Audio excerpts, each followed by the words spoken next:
Hey, how about you, everybody? Welcome into another episode of the Auburn Live Show. This is recruiting edition, also known as the Shriveled Frickin' Pod. I'm your host, Jeffrey Lee, senior recruiting editor of Auburn Live on 3. If you're not a member of that site, you should be. And we're basically giving it away at this point in time. It is a free week right now, free week. After that, it's like $8.33 a month, $8 $8 a month. Can't beat it, man. It's like a cute puppy. We've got a great show for you today. A lot of recruiting intel, some visits. We got basketball. We've got coaches on the road. A lot to go into it. But before we get to that and welcome in my guest, not even my guest, they're my freaking co-hosts, man. We're going to start off with top left up here, Mr. Cole Pinkston. How the hell are you, Mr. Cole Pinkston? I'm doing great. Are you? Yes, sir. Yes, I see you're kind of in the vortex in that room there. You got the behind you. I like it. Man, I have a place and I get used to it. And then my wife's like, hey, I need that corner of the house. Okay, I'll just move to the next one. No problem. Freaking chicks, you got to tell the wife that Dora the Explorer backpack you had hanging up there for a while. Man. I'm going to put it back here. I liked that. I want that. I hear you. And you hear me chime in over here, Mr. Jhead, also known as A-Head on the streets. Just don't call him A-Hole, Mr. A-Head, Jhead. How you doing, big dog? Doing good, brother. How about you guys, man? Fairly well, man. Everybody had a good Easter? Yeah, I think so. I mean, I think it's successful. Nobody died. Yeah. You know what I mean? You get to Easter egg hunt went off without a hitch. So, we hit 3 eggs for 3 boys. We said, once you find one, you're out. Discount income, baby. I like it. It was awesome. Oh, man. Well, good. Glad everybody had a great weekend. Hope everybody listening did. If you're listening at home, remember we are recording on Thursday afternoon. You're probably listening to this on Friday morning, mid-morning, or even early afternoon on Friday. So keep that in mind when we are throwing out today's and yesterday's and tomorrow's. But in our past week since the last show, we've seen a lot going on, which I guess is typical for this time of year. But most importantly, the evaluation period of the recruiting year has begun, which means coaches can be on the road, and Auburn has taken absolutely full advantage of it. They have come out of the gates with their Tiger Takeover, quote unquote, self-appointed Tiger Takeover, which we have seen mentioned many times on Twitter. We've seen high schools in Alabama that we didn't know existed getting visits from coaches, and it's a huge 180 from what we saw back in the early spring, or maybe it was back in the winter, when a lot of negative buzz was coming about Auburn not showing up at schools. And remind me on that, Jhead. You remember what I'm talking about? Was that back in the winter? So it was the winter evaluation period. So your January timeframe that you can be out. And what I think some high school coaches, because we haven't had spring evals in 3 years, and what a lot of fans don't understand is that the way that the winter evaluation period is geared is to see specific players. Right. You don't have the number of visits because the way spring eval is geared is I think you get like 168 visits that you get to conduct, or 168 visit days, and then you have a certain time period where it can be a little bit more broad range as far as who you can visit, the relationships that you can cultivate with those coaching staffs, and really, what the shame is here is, and this goes for everybody that was hired during that COVID era. So from spring of 2020 until now, coaches haven't been able to do this.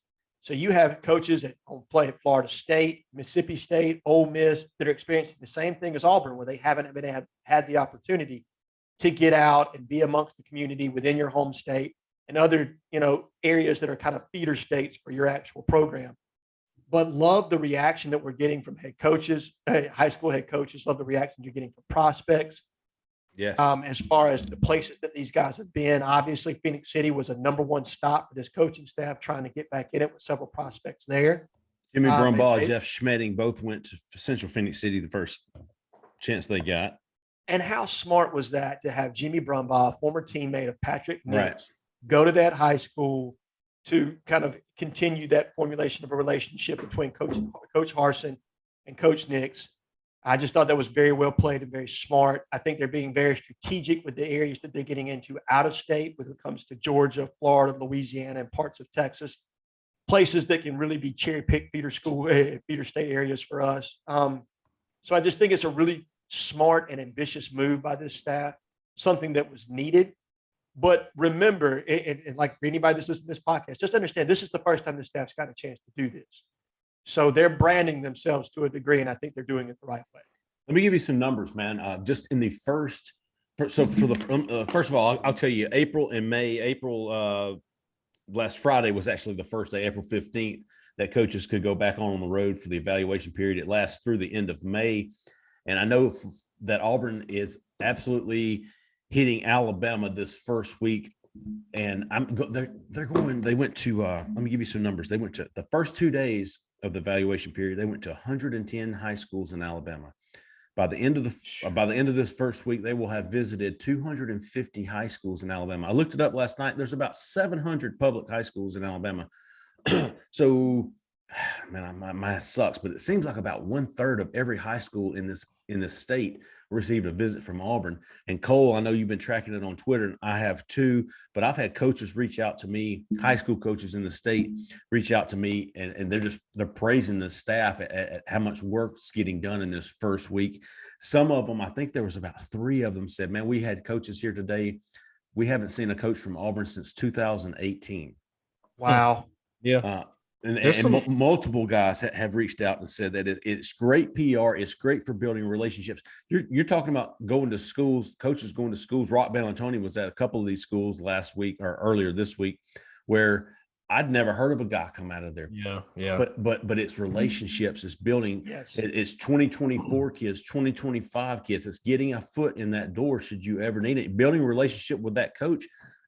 So that when he goes and becomes the next guy at Hoover, you've got a relationship with him, and he's going to respect you for having come to his little Geraldine JV school back in the day and getting him some PR. I really, we'll talk on that, Cole. Go ahead, man. What have you seen from Auburn and Alabama this week? Yeah, well, not to mention, I was going to say exactly what you said with guys that move up places and yes. Coaches are constantly moving around in the state of Alabama. Yeah. They do everywhere, but that's just how it goes. I mean, you get a better job somewhere, you move up, whatever. That's your goal, right? You want to. Yeah, absolutely. Yeah. Unless your grandma, unless Nanny lives down here on the corner and has been running the general store for the past 40 years, you're ready to move on and see how good you can get. Exactly. So you got that going on. I mean, you want to know every single connection that's out there in the state. And that's what they're trying to do. And, they're thinking long-term here. They're trying to win. They're trying to be there for a long time, not just this year. So not only that, you some of these small schools where you don't really know where you don't know of a prospect there, or prospects haven't come out of there as much. You got the summer camp circuits coming up too. So you want to get some of those guys into the camps, and you want to go ahead and invite them. And I mean, just last year, the camps, you saw Camden Brown win an MVP at a summer camp. You saw Caleb Wooden got his offer at a summer camp. Even I think it was Drew Bobo got one too. Sure was. He did. At Georgia. At Georgia and Auburn. He had a camp for both offers. I think Eston Harris, that ended up signing with Auburn, got offers at like 4 or 5 different camps that he attended in the summer, like Alabama, Florida State, Oregon, those kind of things. So, yeah, you're trying to find hidden talent. You're trying to find young talent to come in, and you start those relationships that way. And that's what they're doing this week and will continue to do. But they're also hitting some of the big stops too. Yeah, they're going to hit it off. Absolutely. And yeah. Okay. So I feel like this first week is more like broad scheme, like big picture stuff. You're hitting schools. You're also hitting these. We talked about Central Phoenix City. They're hitting the guys, the big dogs as well. But this first week is more about the relationships and getting into these schools. The second week is going to be Georgia. So this week's been all about Alabama. The second week's going to be all about Georgia. They're expected to hit 200 schools in Georgia. And then they're going to start branching out Florida, Texas, Louisiana, California, Mississippi, Tennessee, all, wherever the kids are. They're going to start honing in on those kids. And then they're going to come back and hit Alabama and the main recruits. Now they're going to get more specific when they come back through the second time. They're going to go hit the Thompsons, the Carvers, the Central right. Phoenix cities. They're going to start narrowing down and focusing on the guys and not just the schools. And Jeffrey, I love how they've been doing that.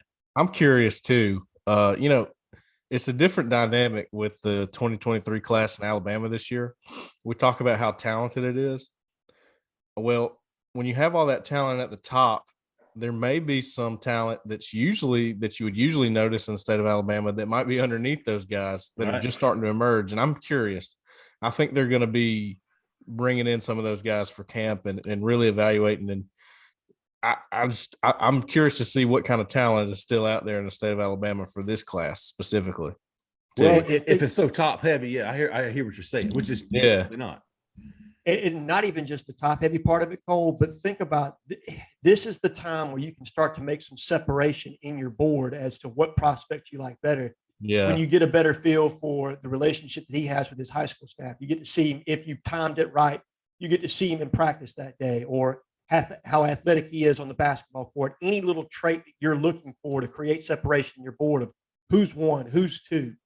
You know what I mean? What does their academic transcript look like? This is just an invaluable period of time for these coaches to be out and be amongst these fellow high school coaches to get a feel for these prospects and making that, it's so hard, I think, sometimes when you've got about a blob of 300 prospects to say, who's number one on my board. Yeah, every one of these guys can play, but what separates them from somebody else? And this is that time of the year, along with camp season, where they really start to separate. Yep. You got to tip your hat to Darren Usher, to Stephen Ruzick, to those guys, and the strategy. We're talking about the strategy here. This is something that I haven't seen anything like this in a long time. Obviously, I mean, there's schools that haven't seen Auburn coach there since 2018. Whatever those guys are doing, man, the changes that they've made this year, and of course, Stephen just came on, but man, just the entire staff, right? I mean, even Harsh, right? Yeah. And you saw him reload the whole support staff too, right before all of this started happening. I mean, there was a new hire in some kind of role or capacity almost every day. And all those people are putting it together now and working in the offices and getting the film cut up and all that stuff. So yeah, there's just a good team effort right now. And it's, I think they're going to find some good players out there that we may not know of yet. Well, I really do. I agree. And what I really like is the size of the staff. And I think they're still going to increase it by another spot or two. I don't think they're done just yet as far as hiring the recruiting office is concerned. But when you think about, you just said something, Cole, that triggered a thought for me. But setting up the tape, and people think that's such a minute thing, it's not. Having it cut up the right way so the assistant coach can see what they need to see is a major factor. And having enough hands, not just to set up the tape, but then you also have people communicating with the kid, beyond the assistant coach. I mean, it's a huge undertaking when you think about everything that goes into recruiting in this day and time. And hat tip, like you said, to Darren Usher, to Stephen Ruzick, to Logan Meyer, everybody else that's on that evaluation staff. Hey, it's phenomenal the way they set up this evaluation week. And I'm excited to see what they do moving forward as far as enticing kids to come to camp to earn offers, how they set up Big Cat weekend moving forward, who gets a new offer coming out of this evaluation period. Just a lot of exciting things happening from that kind of, that standpoint right now.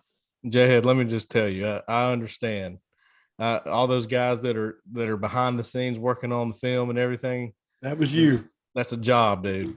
That's a job. I used to, after practice, I would sprint through the weight room, up the stairs. I'd get on a computer. I'd start uploading the film. I'd put the play input into every play. So by the time head coach got there, all the coaches got there, they could just sit back. They got their clicker. They don't have to run through the play 3 or 4 times. They go, okay, inside zone. Here we go. Yep, you're welcome.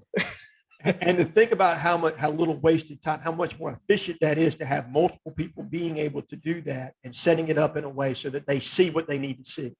That's just so understated that you have guys that know what they're looking at, how to do it. Yeah, that's right. Keeping the momentum going this weekend,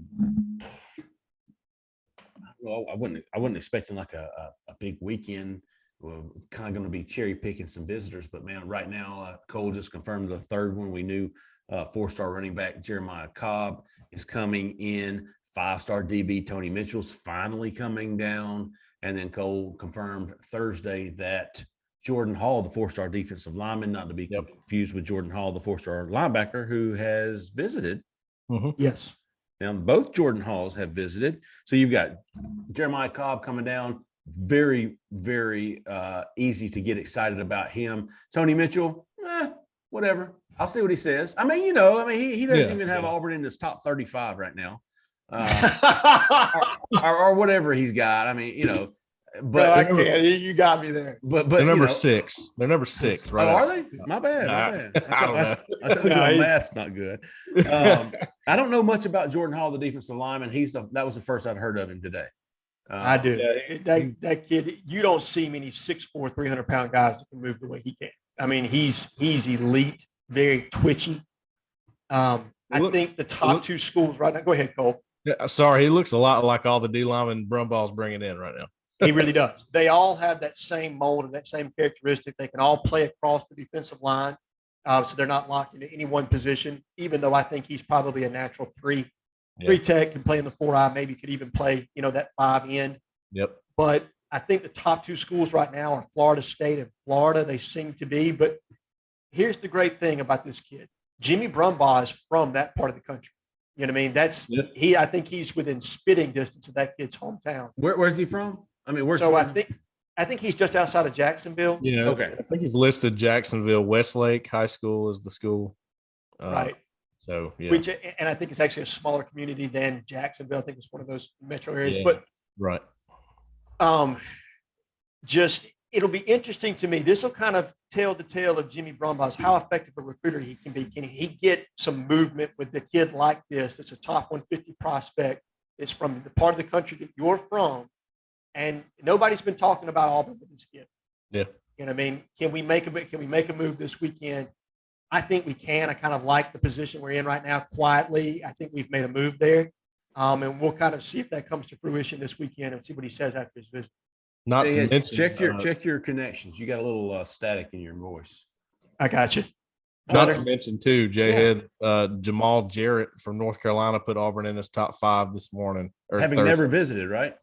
Never visited. He's the dude who Anichi Sledge was promoting Auburn so bad. Him and Anichi Sledge are very close.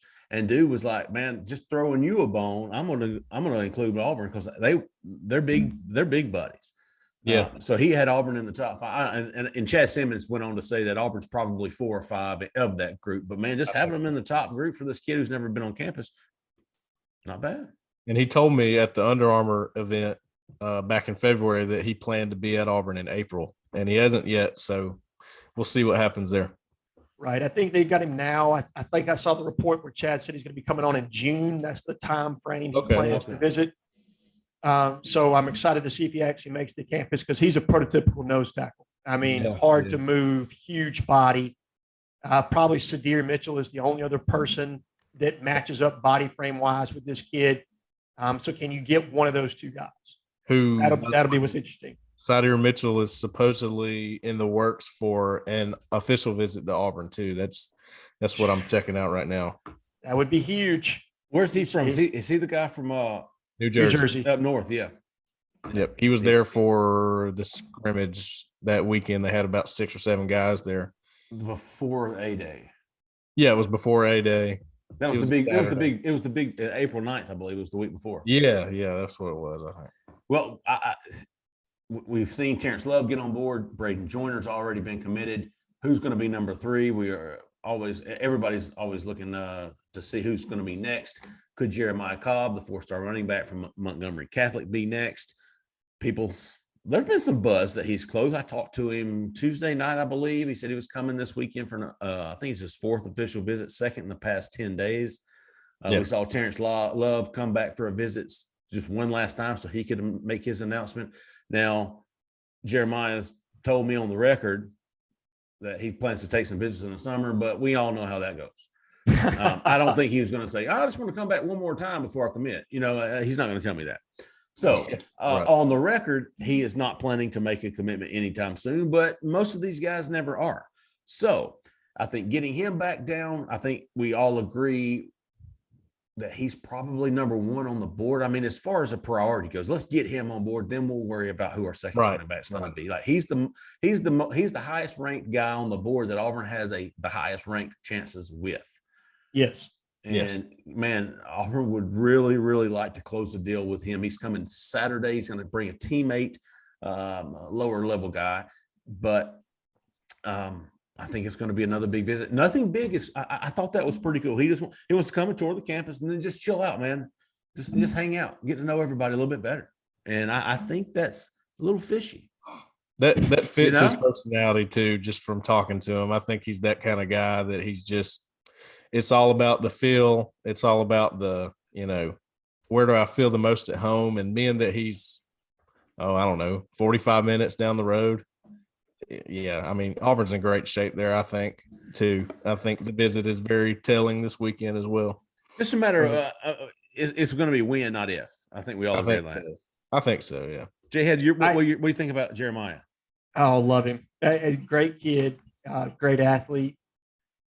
Really would be big to get somebody in that Montgomery area, to land a prospect from there. It's so just dense with Power 5 prospects this year. I mean, I think there's legitimately 10 to 15 Power 5 prospects just in the Montgomery area alone. That's insane. Yeah.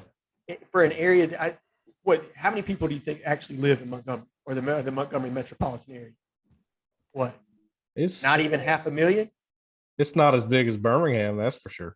Not even close. Or the population. I think there's more talent in Montgomery this year than there is in Birmingham. I honestly believe that. 200,000. 200,000. 200,000 in Montgomery, and you're talking 10 to 15 Division I Power 5 prospects in that area. Yeah, that's pretty good. Lots of elite talent in that area. How about Montgomery Catholic too? They keep putting them out. They had TJ Dudley that went to Clemson last year, Kylan Griffin that went to Clemson, Jordan Thomas that went to Tennessee. Yep. Damn. Yeah. They win the state. They've become what Trinity Presbyterian was. Oh yeah. Oh, time to try. Hey, look, man, I played Brett Edmonds in high school. Yeah. Did not come out on the winning end of that one. That was sure. Mac McClinton coming to Auburn from Trinity. Maybe they're starting it back, man. I don't know about that. Hey, so is anybody fired up about Tony Mitchell? It's not that I'm not. I'm intrigued by Tony Mitchell just to see what he says, to see if he re-racks his top 5. I just feel like, all right, so this recruitment for me is he's Bama if they want him. You know what I mean? That's the feel I've gotten from day one with Tony Mitchell is if Alabama truly wants him, that's where he's going. I'd watch out for Florida personally. Wow. Okay. I think Florida's made a big move. I think it's newsworthy, Jeffrey. I don't think it's anything to go, to raise an eyebrow about. I think it's something we need to sit back and watch and see what happens. And, Etheridge will say something. We'll try to get his attention back on Auburn. But right now, I'm not feeling it personally. Listen, I'm with Jhead here. If there's a guy at Thompson High School that Alabama wants, Florida has no shot. It ain't happening. Right. The next time that happens will be the first and probably the last. Alabama would make sure of it. It ain't happening. If Alabama wants Tony Mitchell, they're going to get him. I completely agree with that, Jay. A first-year coach at Florida is not pulling Thompson. Look, and I think Corey Raymond is a phenomenal recruiter, and it's obviously who's going to be the lead guy when it comes to this recruitment. Billy Napier has deep recruiting ties to the southeastern state of Alabama, but if Nick Saban wants a kid and puts the screws on him, it's going to be hard for me to see otherwise. Now, maybe you're right, Cole. Maybe it's, we got several guys grouped together. Maybe we don't like Tony as much as some people do, and Florida makes a move there, and that'll be interesting to see. Yeah, you know what? And I'm probably not giving this NIL shit enough credit. It's a new ball game, right? I mean, it's leveling the playing field. Let's be honest here. I will say I don't think Alabama was too warm and fuzzy over Billy Napier being hired down in Florida. No, because I mean, look, they're a sleeping monster, right? They could explode in recruiting whenever they're ready. That school. I felt the same way about Texas A&M too, and Yeah, dang. there you Well, go. in Texas A&M, now this is the difference is the proximity and talent to a school like Florida. And obviously, you got talent in Texas, but Yeah. Texas has significantly deeper NIL pockets than anybody in the entire SEC right now. Interesting. Jimbo can talk about white bread all he wants. You know what I mean? We talking about that black oil is what we talking Yeah, about. hey, look, man, Texas that's exactly tea. it. Yeah. Beverly Hillbillies come to College Station, brother. Yeah. Speaking of Texas A&M, they got a transfer. Wide receiver named Caleb Chapman. We'll slide into some transfers here. We got Caleb Chapman, wrote about him. I didn't break any news, but Auburn's obviously recruiting Caleb Chapman from Texas A&M, former teammate of and receiver of Auburn, now Auburn quarterback Zach Calzada. Probably going to get him in on a visit soon, but one guy they have already set up is a Jhead Bub Means from La Tech, signed with Tennessee. Yes. Tennessee. Originally committed to North Carolina when Larry Fedora got fired. That's right. He committed, ended up at Tennessee. Jeremy Pruitt, and all of his infinite wisdom, tried to convert the kid into a defensive back. He said, peace, I'm out.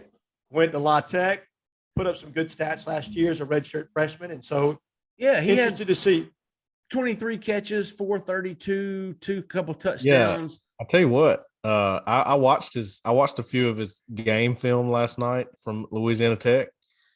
They probably targeted him like 10 or 15 times a game. They just threw it deep to him, just faded it to him like all the time. And either the coverage was usually pretty good or the quarterback wasn't on point. He's about six. He's a taller cat, right? 6'2", about 205. That's what's up. That's what Auburn needs, man. Dude, I think he's bigger than that, Jhead. I was just looking like. Do you really? He's like 220. I mean, he's a big kid. Wow. Yeah. Just looking at him on film, I mean, he looks big. I will say this: he's extremely athletic. From what I saw on tape, when I went back and watched his high school huddle film, and then I turned back around and I said, I want to see, okay, what does he look like at La Tech? And I did the same thing you did, Cole. I looked at the Mississippi State film and I looked at NC State. So I wanted to see how he played when he matched up against Power 5 opponents. He had a long touchdown in that Mississippi State game, about 60-something yards. Yeah. I think he went off. I think he had 2 catches for 95-plus yards and a TD. Yeah. He can play, man. I mean, he is a Power 5 capable wide receiver. Well, I think he was 9th in the country in yards per catch or something like that. 17 or 18 yards per catch, if that right? Yeah. Does that sound right? Yep. And La Tech threw the ball a lot, and they had a couple other receivers that had more receptions than he did. But if you look at overall athletic ability and how it would kind of translate into our system, he's a fit. And he fits what we need specifically as that big X receiver that you can match up on the line of scrimmage, that can go deep, also has the physicality to, to be a tough matchup down there in the red zone. Yeah. You can fade it to him. It's not, like when you were trying to fade it to Kobe Hudson, you've got a legitimate guy that can go up and snatch it and high point that bad boy. So excited to see kind of what progress we make with him coming out of that official visit. Upgrades the room immediately, right? I agree. Yeah. That's what you're looking for, man. 100%. That's what you're looking for. Him and Chapman both would. Right. It gives you a different type of guy too. That's important. It's not just a better player to add to the room. It's a different type of receiver that you don't really have.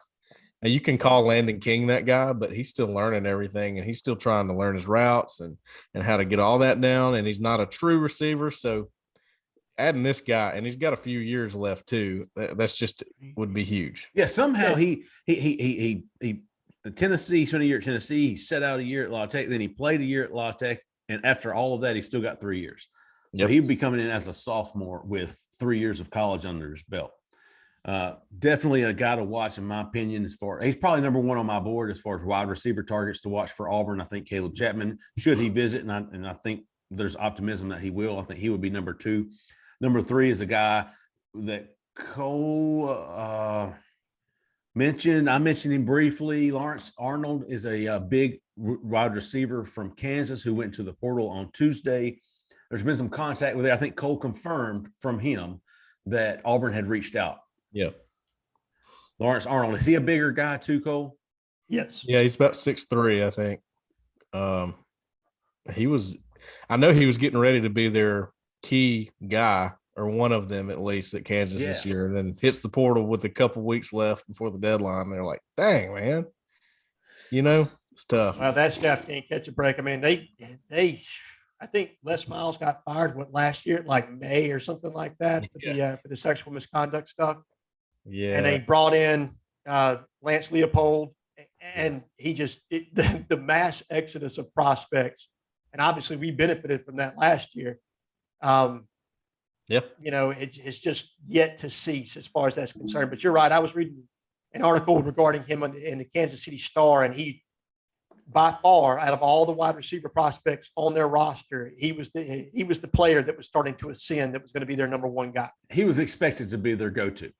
Yeah, he was expected to be their go-to guy. Similar, very, very similar to Means in the way they used him and the way he is, he plays and all that too. So, right. Again, that's the type of receiver that they really don't have right now. They have some smaller, quicker guys like Dawson and Javarius Johnson, and then you got Jhead Jackson, who's a good possession guy, but they just want somebody a little bit more dynamic to add to that. I agree. And the one big body they do have is Vivian Capers, and he's just not – he doesn't have the speed that a Chapman has or a Bub Means has to get down the field. I think he can be dangerous in the slot. I think when you get him matched up on a smaller corner or a nickel, you're going to be able to take advantage of him running down the seam. But as far as that big X or Z on the outside that can get deep, I just don't think he can do that consistently. Right. And of course, I'm a huge proponent of Caleb Chapman. I think he is an absolute freak show if he's healthy. Yeah. But that's if he's healthy. That's been a huge deal with him, where he'll have just breakout games like he did against Florida. And even when he stretched the field and caught that big pass against us, and then he blows a knee out and, you're done. So if you bring in a guy like Chapman, you got to make sure you land another guy like Means at the same time so that you're not losing that production. I think those are your top three wide receiver portal targets as far as Auburn is concerned. Bub Means, that's his nickname. It's either Jared or Gerard. I think it's Gerard. Man, that's cool because you know what? Larry Casher. Remember Larry Casher? Yeah, from my neck of the woods, man. He's from Blunt, wasn't he? Man. Wasn't from Blunt. All right, cool. But I worked with his younger brother. They called him Big Money, Little Money. He was, but his name was Gerard, and it was Jerod, and that was my first Gerard experience. So I respect the names. You know how good I am at pronunciations and shit. Right.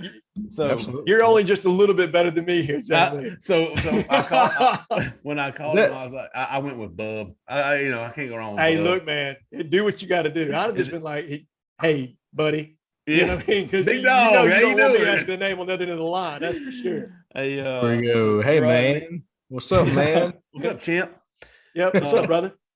So we got Bub Means, Caleb Chapman, Lawrence Arnold, three guys at the wide receiver position to take a look at, keep an eye on. Bub's coming in next weekend for an official visit. Chapman has not scheduled a visit, but expected to, and I'm going to be keeping an eye on Lawrence Arnold. As far as other transfer portal positions of need, I'm keeping an eye on a safety. I'm keeping an eye on edge, defensive line, offensive line. And the portal's kind of shit right now. I mean, let's be honest, right? I mean, it is. It's growing every day. But so you've got spring games ending. Georgia had one this past weekend. Alabama had theirs this past weekend. So Auburn was kind of early getting finished with the spring, which turned out to be great because their strategy was to get the hell on the road and get a jump on all this, which was fantastic. So a lot of the spring games are coming to an end. A lot of guys between now and the next 10 days, May the 1st is the deadline.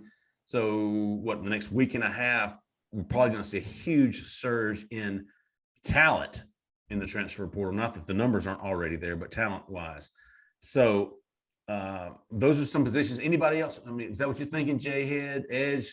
I wasn't expecting a safety, but I was told keep an eye on the DBs. I was. When you looked at the total number of safeties that we've got, when you have to utilize Donovan Kaufman at nickel, that only leaves you with like 5 true safeties on the entire roster. For 2 spots. And that's even me projecting a kid that may play corner, may play nickel, and Austin Osbury, to the safety position. So not a lot of depth there. I think you could probably see a guy like a Bryson Ware from Ohio State that we may take a look at, something of that nature.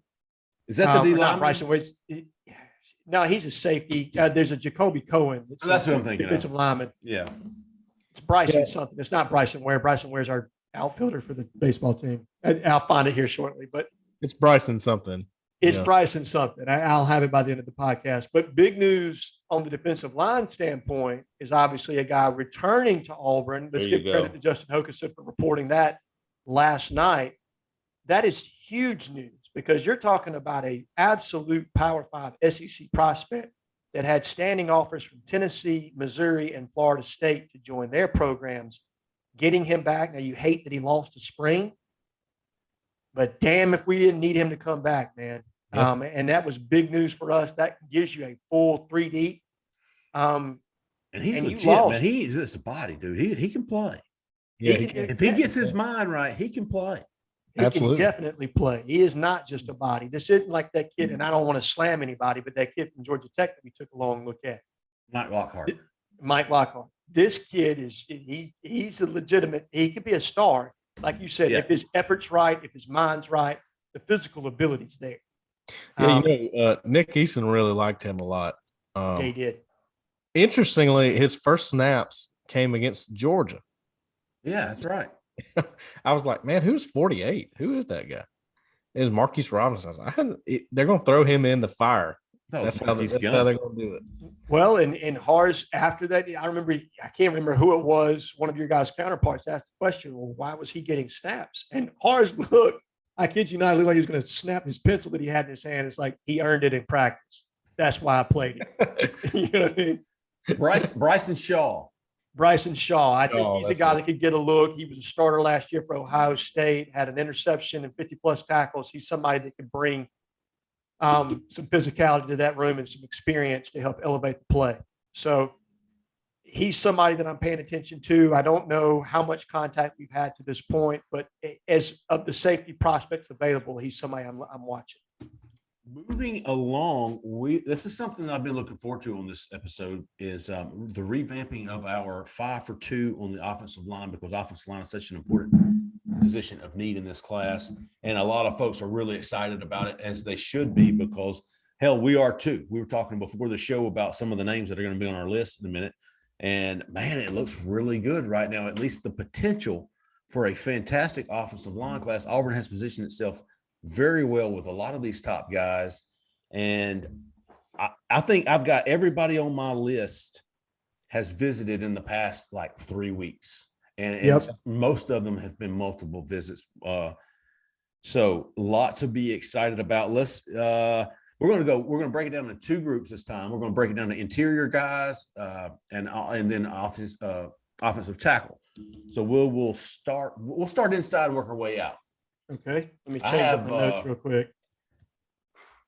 I tell you what, let's do something instead of why don't you give me one, Jhead, and Cole, you give me one of yours, I'll give me one of mine, instead of naming everybody at the same time. Yeah, that works. I mean, repeating. That sounds good to me. That sounds good to me. At the top of our list or at the bottom? So no, let's start at the top. If Jhead, if you name your number 1, Cole, if he's got your number 1, you name your number 2, and we'll go down the list like that. Now I'm doing this in order of guys that are most likely to commit as of today. Gotcha. Not necessarily who's at the top of our board. I don't think what few hints I have gotten, I don't think the coaching staff would want me to pass that along. But I will be glad to say, hey, guys, I think it's most likely. Let me preface this by saying we're going to count Clay Whedon, interior guy. Yes. Okay. Bison Lang, interior guy. Bison Lang, interior, and Kelton Smith is a swing, so I will allow on either one. He is kind of like the Garner Langlow. He could play inside or outside wherever he was needed. They're recruiting he's him. on my. They're recruiting him. He's on my tackle, inside list because when I watch him. Yeah, when I watch him, he looks like a right guard to me. I think interior is his future. I've got him on my interior line. I won't tell you where, but he's on the list. So let's start inside, work our way outside, knowing that we're going to go there. Jhead, have we talked about your number 1 already? We have mentioned him. I will mention him again. It is Clay Whedon, who's coming in for an official visit in June from Tampa, Florida. Our main competition right now is Michigan, Michigan State, and Florida. So some big-time programs involved with Clay Whedon, and he's just a mauler, man. I mean, and from a character standpoint, he meshes so well with our current offensive line coach. It's No Is it one on the Braden board. Smith? Yeah. Braden Smith wannabe?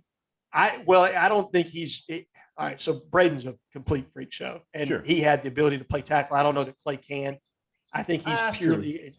I think he's purely an interior guy. Did Braden play tackle? I thought he played.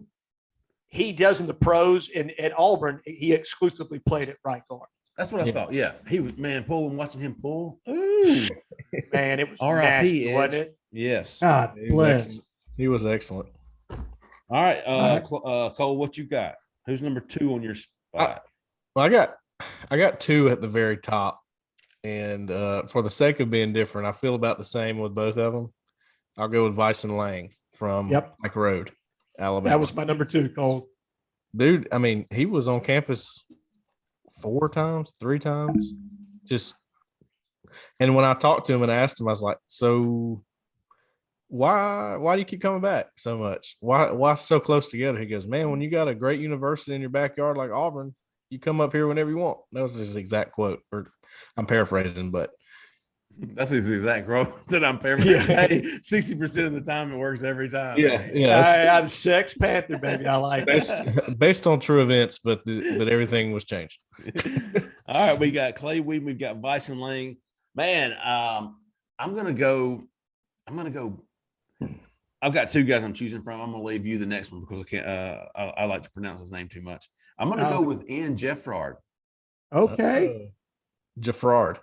Jeffrard, thank you. You remember Auburn wanted to get eyes on him, and about 2 weeks ago he came. And let me tell you, the reviews that I have received have been extremely positive. I think he is an absolute take. I think he is a very high target, interior line target, and I actually had him number 2 on my list. That's good to know. All right. So you've got him interior. I had him as a tackle. So I'll need to make sure that I shuffle that. Big old joker that I Yeah, was he told was best suited for inside. Yeah, I can see that for sure. I think he gets to the field faster as an inside guy. Maybe a future as an outside guy one day, but just with the way he's built right now, he's an inside guy. And he is from Eagles Landing, if I'm not mistaken. Yes. Georgia. Yeah. And his recruitment's picking up. I think Auburn was in on him early. There's some type of, I don't know if he grew up an Auburn fan or what, but there's some reason to feel good about that cat. Yeah, I'd say so too. So from some of the conversations I've had recently, I've got Jeffrard number 2 on my list. Jhead, who's your next guy? We're going to go with DJ Chester from Okay. Conyers, Georgia. I think that's an Auburn, Florida State, South Carolina battle as of today. He's recently been made a 4-star, consensus 4-star.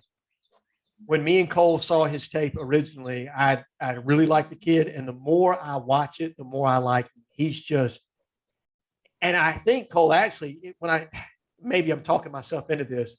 Yeah, his athleticism and his feet, I think he could actually play tackle eventually. I think he's kind of like a guy like Eston Harris that may start inside and work his way outside to that right tackle position. But he's a mauler, man. He's just another very physically impressive looking guy. And in a class that we absolutely need some guys with his mentality and his athletic skill set.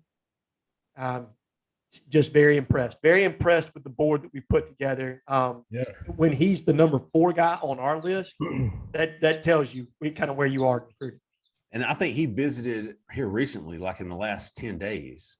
He did. He's committed kind of a swing. He went from us to Florida State, and then I'm not sure if he's visited anybody else, but I know he's been at those 2 places here recently. Definitely a guy to keep going. I'll keep an eye on going forward. Cole, who you got? Next for me after Vyson Lang will be Jeffrard as well. Okay. Who's after him? After him, You have anybody else? I got Clay Whedon. Okay. Yeah. I want to listen. The only reason I got him lower is because even though I know that he really likes Auburn, I really think Auburn has maybe the best shot of anybody. They're at the top for sure. He seems to be kind of taking his time. Who's this? Clay Whedon. Okay, I didn't know we need a 5th guy. Do you have anybody left on your list? Yeah. Kelton Smith. Yep. I got Kelton Smith and I have McElderry. There you go. That's my 2 right there. I got Raquez McElderry. Raquez McElderry. We're just kidding with McElderry. you, big dog. It's a running joke on the show there, Mac. But yes, I've got McElderry, and Kelton Smith, and that's. And I had to Georgia for you guys listening that don't know much about this guy. He's from Anniston. He's committed to Georgia. Early commitment to Georgia, or was it back in January? Or when he came the first time, Yeah, he was committed. Yeah, if I'm not mistaken, he is the cousin of who Ray Joyner's automatic on our list. Yep. There's a close relationship between both of those guys. You can bet that Braden's working on Raquez to get him to come into Auburn.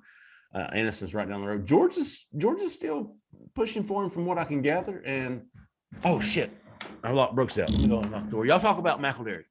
Okay. Yeah. Hey, that's a nice break in the show. But I had Raquez on my list as number 5, Cole, and the only reason why I've got him, it's not the Georgia part that scares me. It's that Alabama's starting to show interest there. Yeah. Which means that not only are you fighting to flip him, you're also fighting your counterpart in the state. And I think he grew up an Alabama fan. So that's just, I know having Braden in this class is a huge benefit to us. I'm just, as far as our position in the recruitment goes, I'm touch and go as to whether or not he's somebody that we can really get, or if he's somebody that's going to end up flipping to Alabama. Yeah, I actually think even though he's committed to Georgia, I think Alabama's the biggest threat still. Yep. Who, McElderry? Yeah. Yes. That's kind of my feeling on it too. If they push. Okay, so If they I've got push. 6. I've got 6 guys. We each had two options. We got Clay Whedon, Vyson Lang, and Jeff Jaffrard, DJ Chester, Raquez McElderry, and Kelton Smith. Those are 6. I think Auburn gets 2 of those guys. Yeah, I agree with that. Chester was my bonus. He was my bonus. He quietly visited Auburn. He's from Eagles Landing. is he from Eagles Landing too? He is. He's teammates with Zachariah Owens, Yeah. Zachariah Owens. who is kind of down the board from what I've been able to gather. He's the guy to probably keep an eye on if you miss out on some other guys. I think Auburn gets 2 of those 6.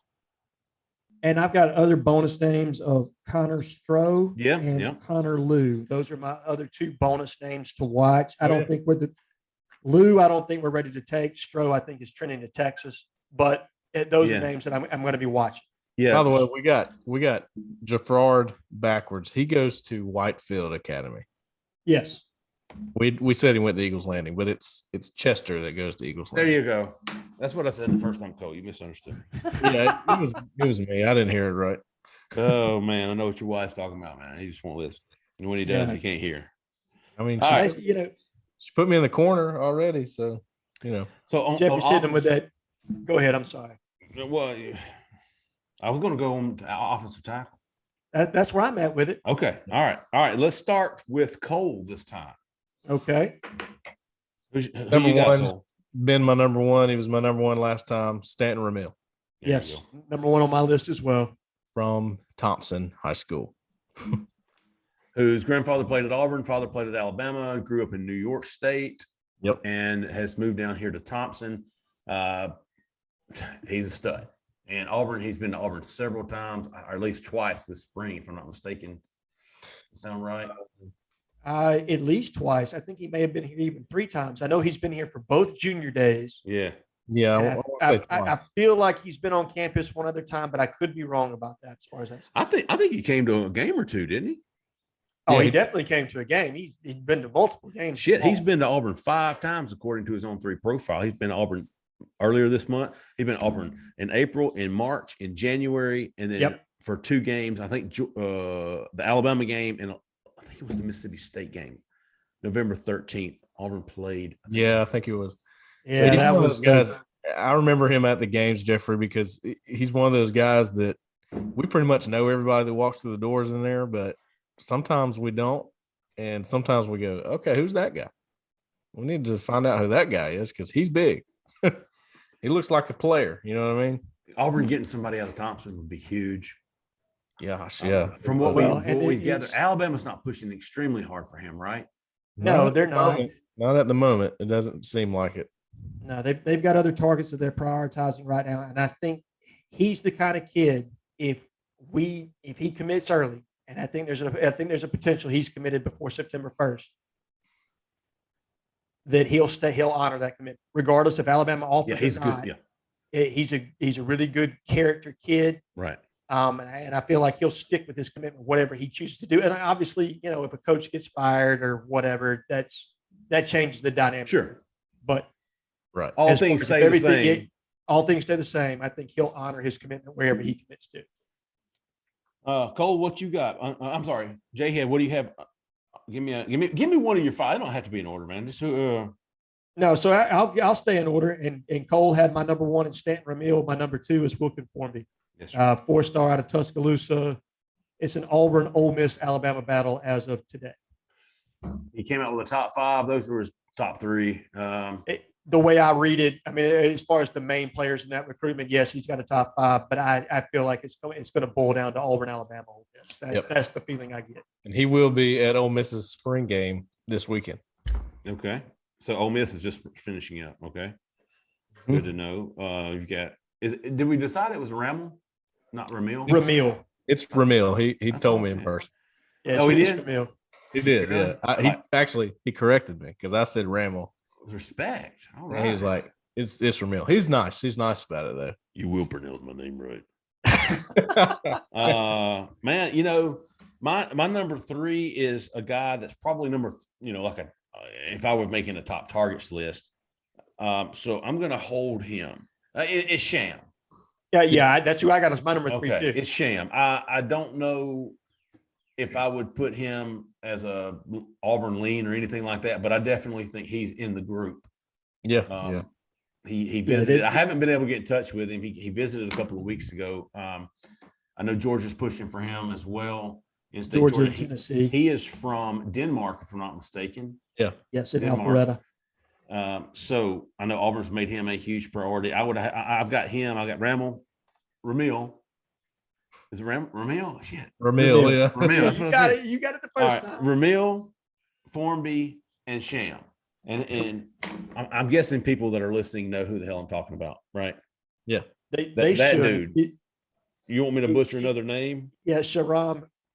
You're off. Shamarad Umarov. Shamarad, yeah. Hey, there See? you go, Jeffrey. Uh-huh. Y'all come to me, big dog. See, I butchered it for you, so you could, you know what I mean? For those that have questions. Dude, he looks like a superhero, man. Look at him. No, a villain. He looks like a villain, right? Doesn't he? Look at him. Man, he's probably, when I went to the Under Armour camp, which was at the high school he attends, that's where they held it. Man, he's one of the best looking dudes out there as far as feet and overall just build too, man. He's a top guy for sure. Yeah, he looks like he's from Gotham City. That's good. That's a good thing. Absolutely. That's who Hey, I look, you want your line. offensive tackles to look like the Undertaker, Hell yeah. right? You know what I mean? Yeah. That's exactly what you want. Either that or you just come off the Oregon Trail.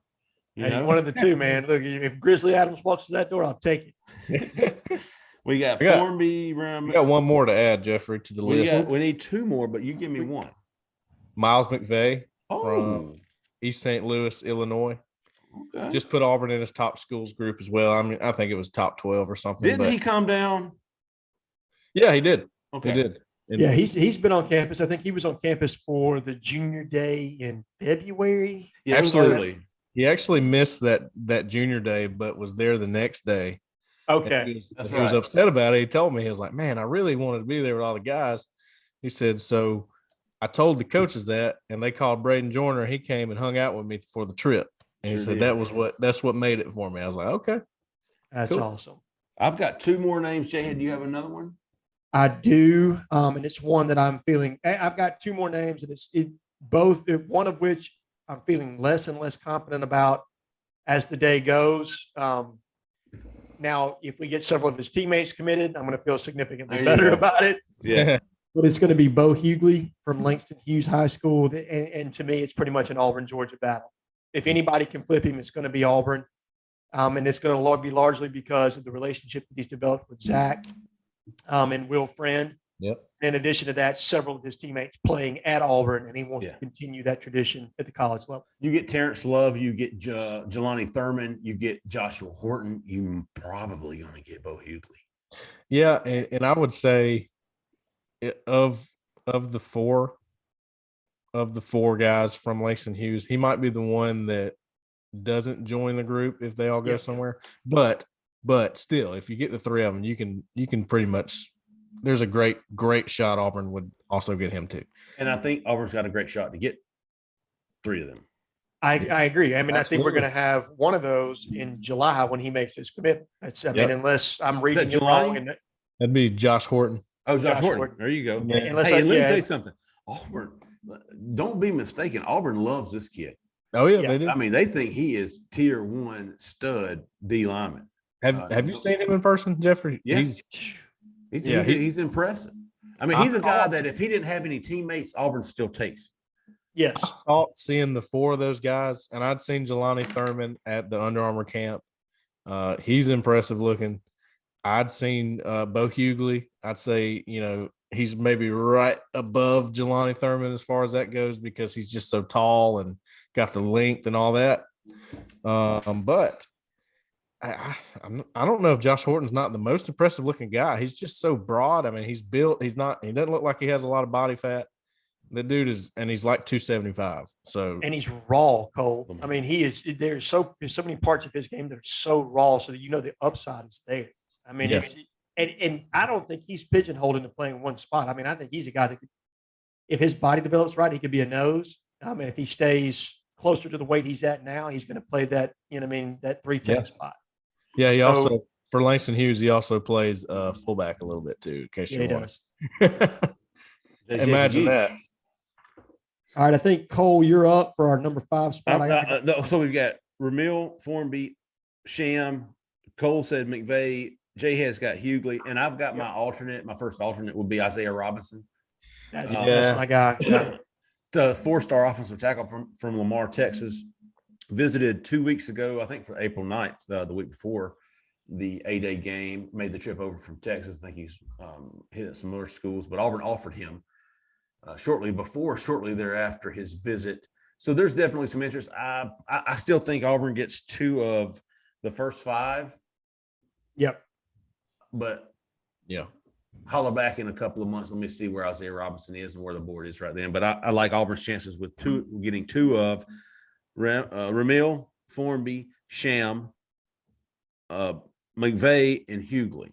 Yeah, that's the 5, I would say. And I think you're looking at a class of, you've already got Braden Joyner, so you're thinking 2 to 3 more interior guys.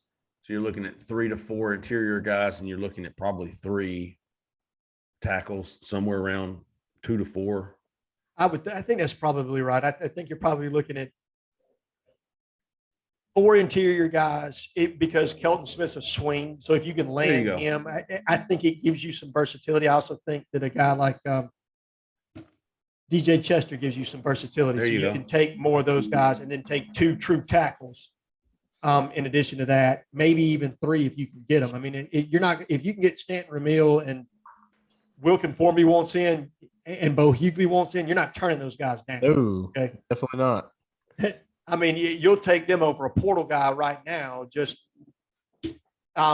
because of what they can be, especially if this staff is thinking long term. I mean, I'm not saying they're not going to think portal. They are, but you're going to take as many of these guys that want in on this list as you possibly can. Yeah, exactly. And while we're hitting on these, and I think we hit on quarterbacks last week, if I'm not mistaken. But since then, Brock Glenn, I think that's what we were talking about. Yep. Cole's going to have a story for him probably by the time you're listening to this on Auburn Live on 3 on Friday. I think we all agree that the quarterback board is down to Brock Glenn. I think Christopher Vecina, the kid from Birmingham, is committed to Clemson now. Auburn's obviously not going to give up on him. Yeah, but I find it hard to believe that they're going to be able to flip him from Clemson unless there's some big drastic changes there. We know Auburn's looking at other guys. There's the Rashada kid from, where's he from, Jhead? Out in California. I think he's from Pittsburgh, California. Yeah, up there by Ohio. So, but I think it's either going to be, I think it's going to be Brock Glenn. I mean, we all agree there. Yeah. Yep. Right. And I think that there are a couple fallback candidates that Cole kind of dovetailed into, and then that nice piece that he did with regard to the quarterback board as far as the Singleton kid out of Georgia. Right. Yeah. There you Looks go. like he's getting ready to commit to Arkansas. And then there was another unheralded kid. I think he's unranked currently, but I know our staff sniffing around as well as Casey Wiseman. Yeah, you got it. Yeah, Wiseman. There you go. Yep. But we've got some other options, but it just feels like Brock Glenn fits what the coaching staff's looking for. He's high on Auburn, and that's a big thing. And it's so important to get a quarterback early. Yep. Because you can kind of build the rest of your class around that guy once you know what that centerpiece is going to be, and those dominoes fall so early. Yeah, it's also important because they start going other places real quick. Yes, so you better get one. You 100% better get one. And I think the only guy that's going to last for a while is going to be Dante Moore. I think he's going to string this out. But if I'm being realistic here, it was fantastic to get him on campus with that bus tour, but I don't give us a snowball's chance in hell of landing that kid. I'm going to be completely honest. Yeah, that's where you go. All right, man. Have a safe trip back. We'll see you when we see you. Appreciate you stopping by. I mean, and that's not me taking a shot at Auburn. No. Because I think Brock Glenn's a really good quarterback. I think if we are lucky enough to land that kid, I think he's a perfect fit for what we want to do and can execute the offense at a high level. He's going to get development. I don't know if I gave you a comparison last time, Jhead. Did we talk about that? We did. I compared him to Mac. Yeah, that's a good one. I was looking at some Boise quarterbacks just to see if there was one. Hank Bachmeier, the guy that's there right now. He does pretty similar. Yeah, very much so. Can really spin it. Yeah, I watched his Uncle Rico video. The one I put up there. Yeah, man. I mean, does he not look like Tom Brady? I mean, let's be honest here. I mean, he's Tom Brady. Hey, throwing on air, everybody looks like Brady unless you got me back there. No, he to me looks like exactly what I would draw up if you were told me to pick up Brian Harsin quarterback. That's sure. Who it would be. I think he's a really good quarterback. He's perfect for what they're looking for. I think he would be a great addition. And I mean, he's really good. And I think he's got the Elite 11 coming up, the regional. He does.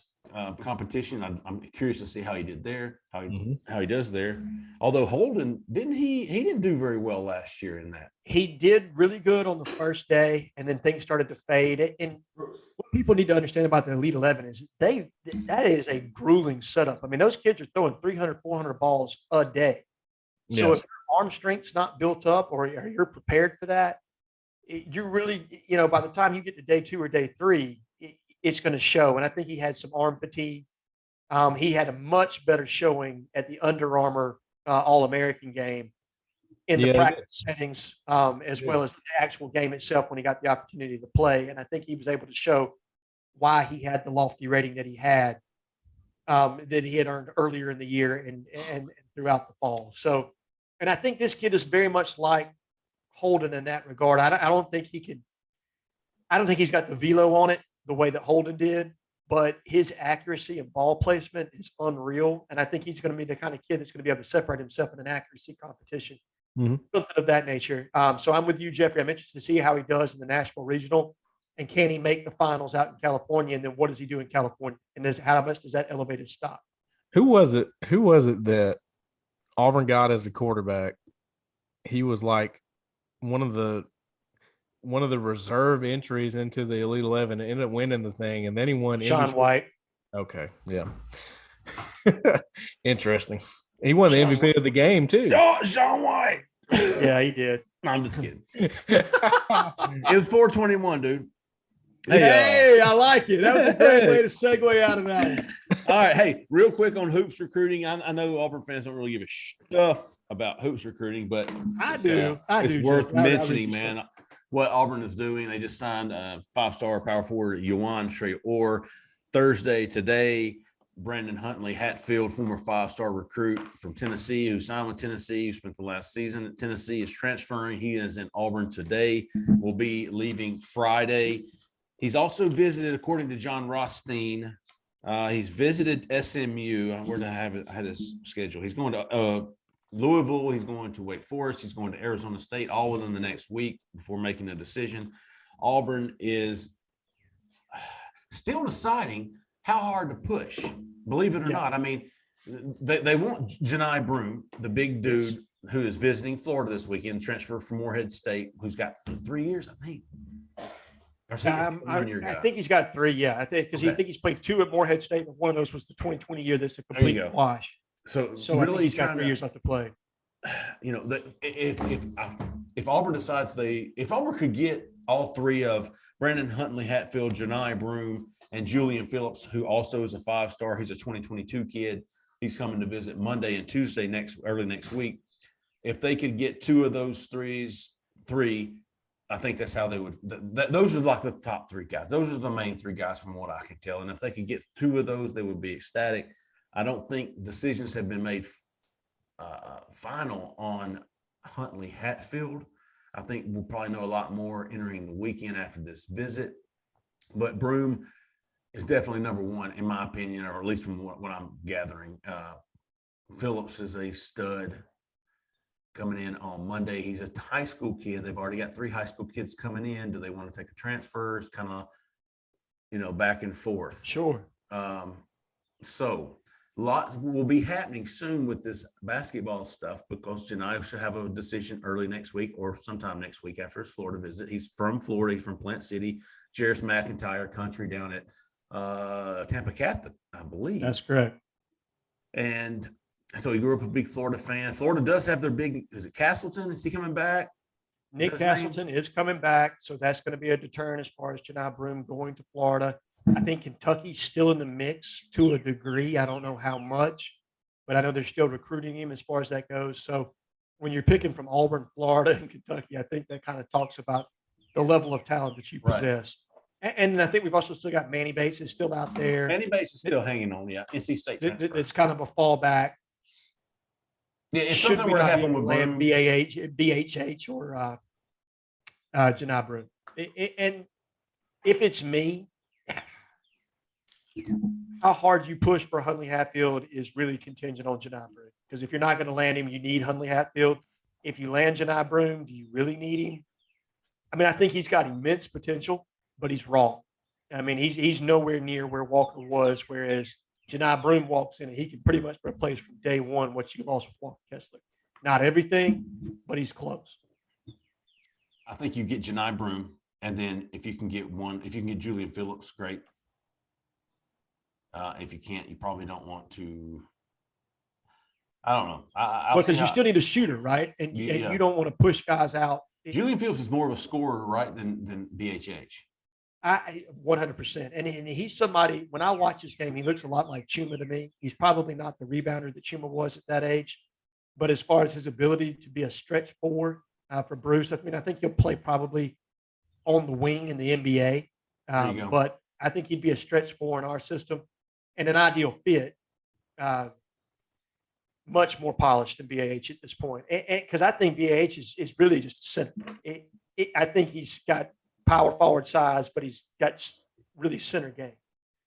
I think you get Jhead Broom, and if you can get Julian Phillips, you get him. And that would fill pretty much your needs. You might have some inexperience on the roster, but man, you got a lot of talent. A lot of times makes up for inexperience. In basketball, it's not that big of a deal. I mean, in football, you're losing a game for every true freshman or whatever the saying was. In basketball, it's not so true. I mean, you see one and dones every year. Auburn had two in the past 2 years, Sharif and Jabari. 3, because you got JT Thor as well. Oh yeah, forgot about old Thor dog. So you had the 3 one and dones, but I still think we need to add a shooter. I think that need's got to be met. And apart from Julian Phillips, you're not considering him a shooter. Exactly. I'm not calling. I mean, even though he's a shooter at the 4 spot, I wouldn't consider him a shooter where we need it, which is we need a shooter on that wing/2 guard spot. I think we need some depth there as far as that's concerned.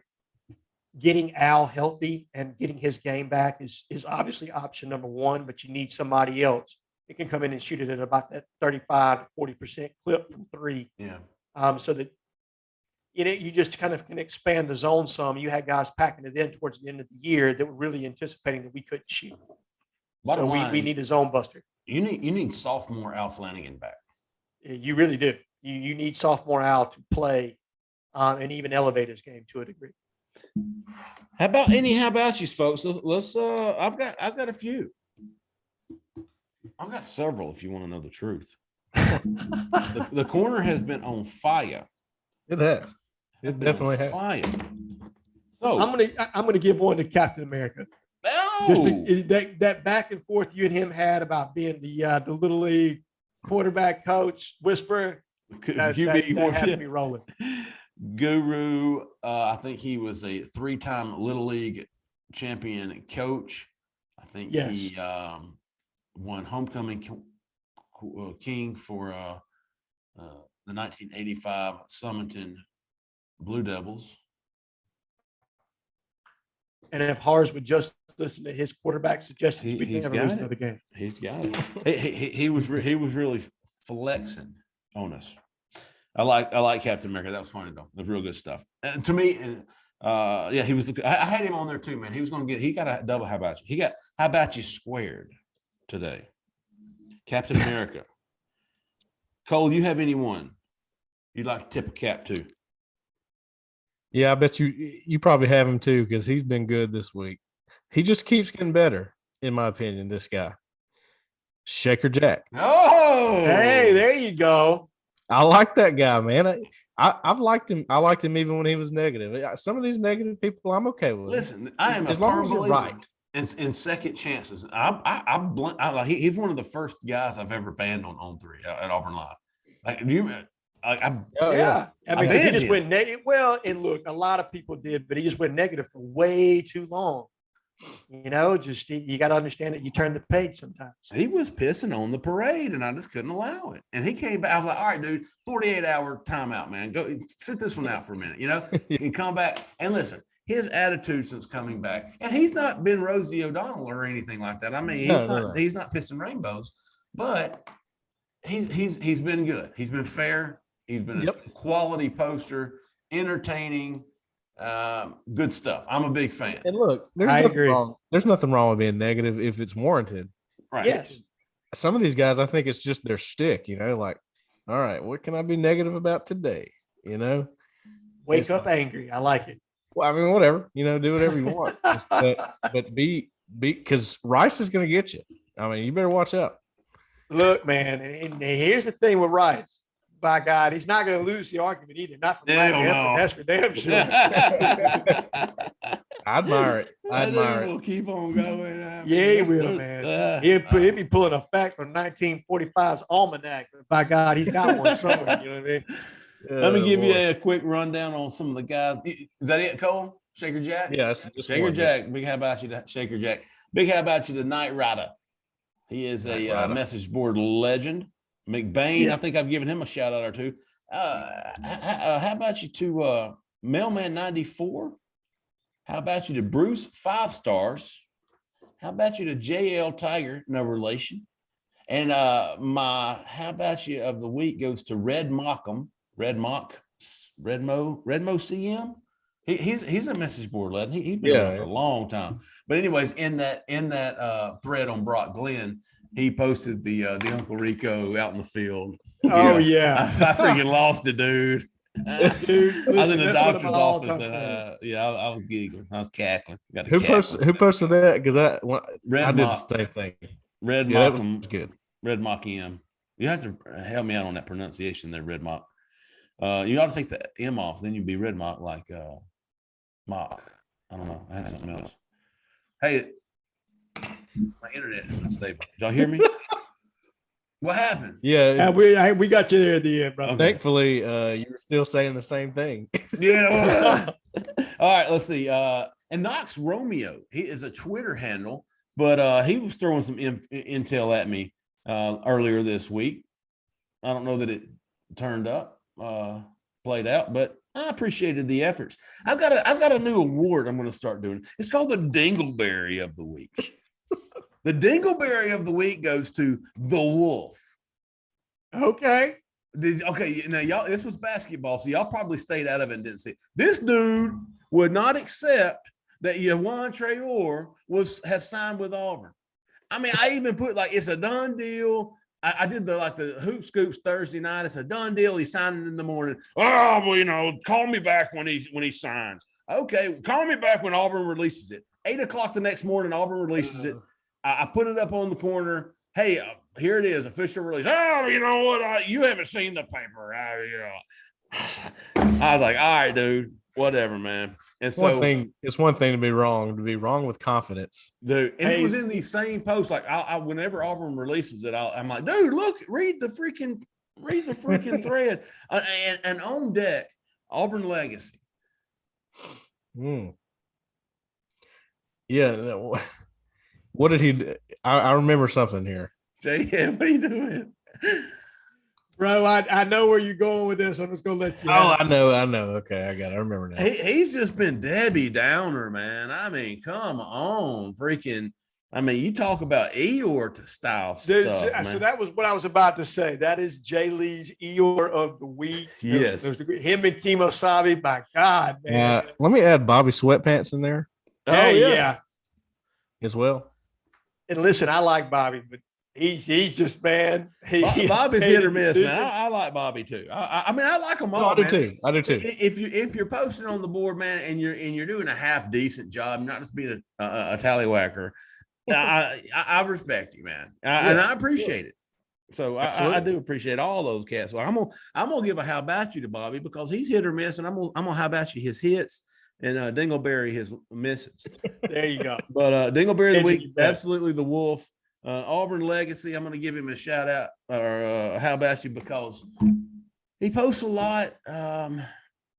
He's borderline troll. We're keeping an eye on old Legacy. There you go. He's borderline Lane Kiffin Award, huh? Yes.